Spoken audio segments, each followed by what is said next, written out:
Okay, here's our hands-free door handle for this type of door handle with just a tube that turns, and turns. 2 bolts.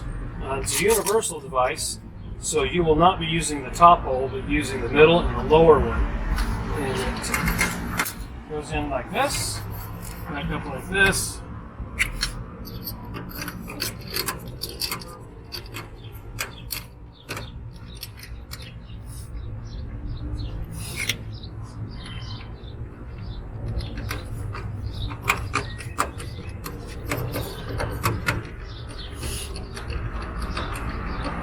Cordless drill would be faster.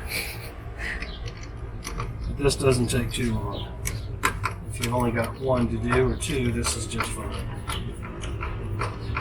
No nuts, no washers, just keep it square.